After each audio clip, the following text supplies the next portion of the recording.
오늘 뉴스비에서는 경제 안보 이슈의 이면을 들여다보겠습니다. 김충영 기자 나왔습니다. 안녕하세요. 안녕하세요. 자, 김 기자, 오늘 준비한 이야기 어떤 내용입니까?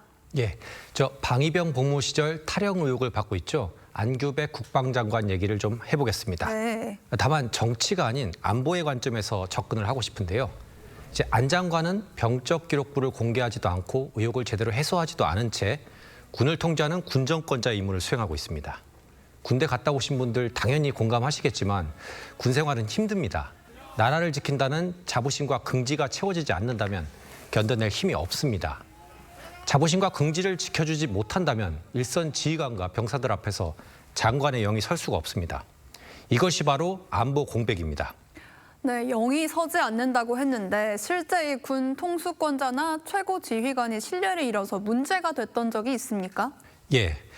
미국의 빌 클린턴 전 대통령 사례를 참고해 볼 만합니다. 네. 클린턴 하면 루인스키부터 떠오르는 게 사실이긴 하지만 하나 더 있습니다.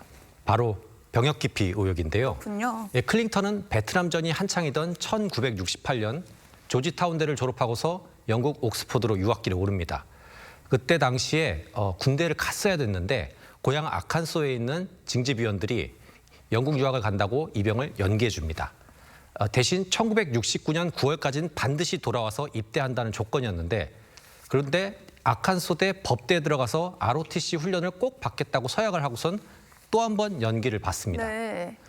그래놓고는 약속을 깨고 다른 주에 있는 예일대 법대로 가버리면서 그 사이에 제도가 바뀌는 행운을 누립니다. 그리고 베트남전 참전을 피할 수 있었습니다. 네, 미국은 우리보다도 참전 용사에 대한 존경이 더 강한 나라라서 여론이 곱지 않았을 것 같은데 본인 해명 어떻습니까? 사실 징병에서 빼줘서 고맙다고 ROTC 사령관한테 쓴 편지까지 공개가 됐는데 폭로가 됐었는데요. 근데 그래놓고서도 전쟁 반대가 나의 신념이었다 식의 엉뚱하고 모호한 해명으로 일관을 했는데요. 대통령 취임 첫 해였던 1993년 미국의 현충일 베트남전 참전용사 기념비 앞에서 참전용사들의 경멸과 분노를 마주하게 됩니다. 같이 한번 보시겠습니다.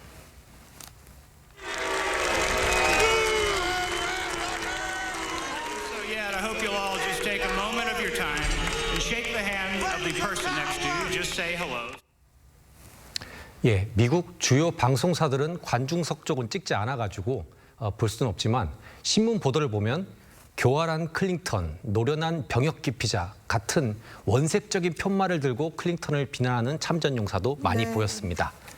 미군도 분열합니다. 현충일 일주일을 앞두고 미 공군소장 해럴드 캠벨이라는 장군은 공식 석상에서 클린턴은 동성애 옹호자, 징병 기피자라고 공개 모욕을 했다가 조기 퇴역을 당하기도 합니다. 병역 기피 의혹의 최고 군 통수권자에 대한 당시 군 내부의 분위기를 단적으로 보여주는 사례였습니다. 네, 20년이 지나서 병역 때문에 결국에는 이렇게 어려움을 겪게 된 건데 참전 용사들과 나이대가 비슷해서 더 분노가 컸을 것도 같습니다. 그렇습니다.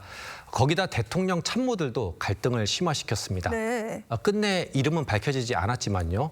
당시 백악관의 한 젊은 여성 참모가 당시 합참의장의 특별 보좌관이었던 맥카프리 중장을 모욕한 사건이 있었는데요.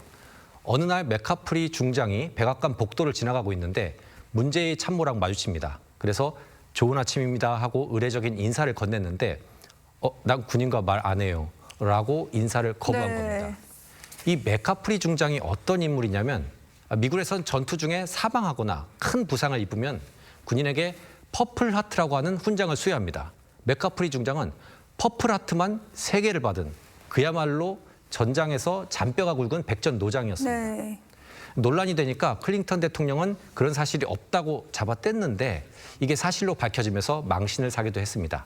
당시 언론에 대통령과 측근들을 가리켜서 본능적으로 반군사적이다라고 작심 비판을 한 어느 해군 제독의 익명 칼럼이 실린 만큼 군사기가 엉망이었습니다. 네, 그러니까 군은 통수권자를 불신하고 또 통수권자도 군을 함부로 대하는 상황이었는데 이런 상황이 결국 안보 위기까지 이어졌습니까? 그때 미국 군사 전문가들은 클린턴 취임 초를 가리켜서 1950년대 트루먼 대통령이 메가더를 해임했을 때 이후로 행정부와 군의 관계가 가장 최악이었던 때로 꼽습니다. 그리고 그해 10월 미군 역사의 치욕으로 남을 사고가 터집니다.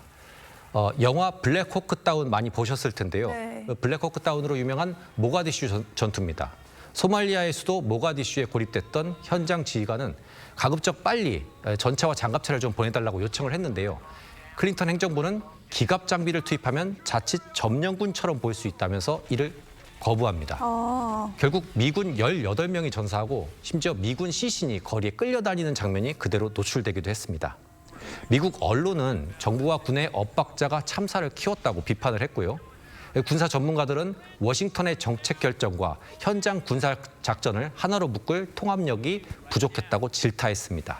네, 신뢰가 무너지고 소통이 부족해지면 어떤 일이 벌어지는지 우리도 반면교사로 삼아야 할 것 같습니다. 김 기자 잘 들었습니다.